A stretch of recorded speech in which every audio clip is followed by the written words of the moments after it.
मंडळी, सकाळी उठायला उशीर झाला की नाश्त्याला काय बनवू हे सुचत नाही. अशा वेळी तुम्ही हा नाश्त्याचा पदार्थ अगदी झटपट 10 मिनिटात बनवू शकता. ह्या नाश्त्यासाठी आपल्याला कसलीही पूर्वतयारी करायची नाहीये की बाहेरून सामानसुद्धा विकत आणायचं नाहीये. अगदी घरच्या साहित्यामध्ये झटपट आपण हा नाश्ता बनवू शकतो. वेळ न घालवता पटकन आपण रेसिपीकडे वळूयात. सर्वात आधी आपण 2 वाटी मसूर डाळ मिक्सिंग बाउलमध्ये घेऊयात. डाळ आपल्याला स्वच्छ धुवून घ्यायची आहे. त्यासाठी यामध्ये पुरेसं पाणी घेऊन डाळ स्वच्छ धुवून घेऊयात. तर इथे मी डाळ स्वच्छ धुवून घेतली आहे. आता यामध्ये पाणी घेऊन आपण ही डाळ 10 मिनिटं भिजवून घेऊयात. डाळ भिजेपर्यंत ह्यासोबत खाण्यासाठी आपण झटपट होणारा रायता बनवणार आहोत. मिक्सर जारमध्ये 7 ते 8 लसूण पाकळ्या घ्यायच्या आहेत. 1 चमचा जिरं घेऊयात. मूठभर कोथिंबीर स्वच्छ धुवून घेतली. 5 ते 6 हिरव्या मिरच्या घेते. मिरच्यांचं प्रमाण तुम्ही तुमच्या आवडीनुसार कमी जास्त करू शकता. आणि चवीनुसार अर्धा चमचा मीठ घेतलं. आता हे मिक्सरला जाडसर वाटून घेऊयात. ह्यामध्ये आपल्याला पाण्याचा अजिबात वापर करायचा नाहीये. थोडं जाडसर हे वाटून घ्यायचं आहे. तर हे बघा, मी हे थोडं जाडसरच वाटून घेतलं. ह्या पद्धतीने आपल्याला जाडसर भरड करून घ्यायची आहे. आता कोलगेट पॅनमध्ये मी 2 चमचे तेल घेतले. तेल गरम झाल्यावर आपल्याला ह्यामध्ये अर्धा चमचा मोहरी घ्यायची आहे आणि पाव चमचा हिंग घेऊयात. हे तेलात थोडंसं परतून घेऊयात. मोहरी आणि हिंग तेलात परतल्यानंतर आपण जो मसाला वाटून घेतलाय तो ह्यामध्ये ॲड करूयात आणि तेलामध्ये फक्त 2 मिनिटं परतून घ्यायचा आहे. लसूणचा जो कच्चेपणा आहे तो गेला पाहिजे.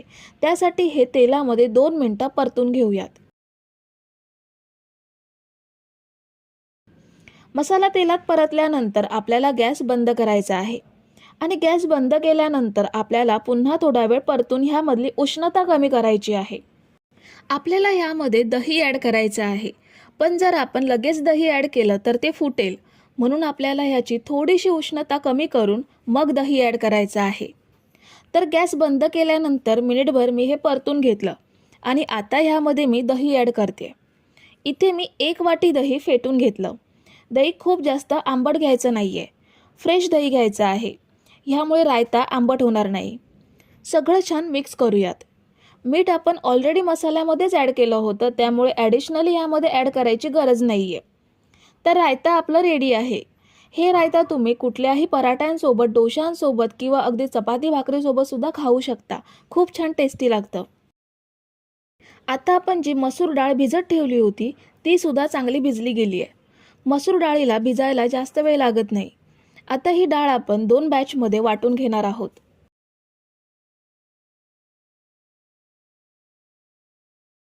अर्धी डाळ मी मिक्सर जारमध्ये घेतली. ह्यामध्ये आता अर्धी वाटी पाणी ॲड करते आणि आपल्याला आता हे छान असं बारीक वाटून घ्यायचं आहे. तर ही बघा, डाळ मी छान अशी बारीक वाटून घेतली. कुठेही डाळ शिल्लक राहिली नाहीये. अगदी बारीक प्युरी तयार झाली आहे. ही आता एका भांड्यात काढून घेऊयात. वाटलेली डाळ मी भांड्यात काढून घेतली. पुन्हा मिक्सर जारमध्ये शिल्लक डाळ घ्यायची आहे आणि ह्यामध्ये आपल्याला फक्त पाव वाटी एवढंच पाणी ॲड करायचं आहे. पहिल्या बॅचला मी अर्धी वाटी पाणी ॲड केलं होतं कारण डाळ जास्त होती आणि पहिलं बॅटर थोडं पातळ झालं. त्यामुळे हे बॅटर थोडं घट्ट करण्यासाठी पाव वाटी एवढंच पाणी ॲड केलं. 1 इंच आलं ॲड केलंय. 2 हिरव्या मिरच्या घेते आणि अर्धा चमचा जिरं घ्यायचं आहे. पुन्हा हे सगळं छान बारीक वाटून घेऊयात. तर हे बघा, दुसरी बॅचसुद्धा मी बारीक वाटून घेतली. ही पहिल्या बॅटरमध्ये ॲड करूयात. पहिल्या बॅटरपेक्षा हे बॅटर मी थोडं घट्ट वाटून घेतलंय. ह्यामुळे बॅटरची कन्सिस्टन्सी ॲडजस्ट करता येईल. सगळं छान मिक्स करूयात. ह्या बॅटरमध्ये अर्धा चमचा चवीनुसार मीठ ॲड करायचं आहे. मी इथे मीठ ॲड करायला विसरली आहे, पण तुम्ही आठवणीने ह्यामध्ये मीठ अवश्य ॲड करा. आता यामध्ये आपल्याला इनो, सोडा काहीच वापरायचा नाहीये. डायरेक्ट आपण ह्याचे डोसे बनवून घेणार आहोत. डोसा पॅन थोडासा गरम करून घ्यायचा आणि बॅटर पसरवून घ्यायचं. पॅन खूप जास्त गरम करून घेतला तर बॅटर व्यवस्थित पसरलं जाणार नाही. त्यामुळे थोडासाच गरम करून बॅटर पसरवून घ्यायचं. बघू शकता, हे बॅटर खूप छान पसरलं जातं. यावर थोडंसं तेल ॲड करूयात. ह्या बॅटरमध्ये इनो सोडा काहीच वापरला नाहीये, तरीसुद्धा डोशाला अगदी छान जाळी पडली आहे. एका साईडने डोसा भाजल्यानंतर आपल्याला हा डोसा दुसऱ्या साईडला परतून दुसरी साईडसुद्धा मिनिटभर भाजून घ्यायची आहे. यामुळे डोसा खाताना कच्चा लागणार नाही. तर डोसा आपण दुसऱ्या साईडने सुद्धा मिनिटभर भाजून घेतला. आता पॅनमधून काढून घेऊयात आणि शिल्लक बॅटरचे सुद्धा आपल्याला असेच डोसे बनवून घ्यायचे आहेत. तुम्ही जर इथेपर्यंत रेसिपी बघताय तर तुम्हाला एक विनंती आहे की व्हिडिओला एक लाईक जरूर करा. तर इथे मी सुरुवातीचे 2 डोसे बनवून घेतलेत.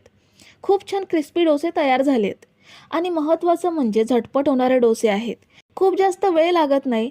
तासनतास डाळ तांदूळ भिजवून न घेता अगदी झटपट होणारा आणि पौष्टिक असा नाश्त्याचा प्रकार आहे. तर मंडळी, रेसिपी कशी वाटली हे कमेंट करून नक्की सांगा आणि व्हिडिओला न विसरता लाईक करा. रेसिपी तुमच्या मित्रमैत्रिणींसोबत शेअर करा आणि चॅनलला सबस्क्राईब केलं नसेल तर लगेच सबस्क्राईब करून घ्या. थँक्यू.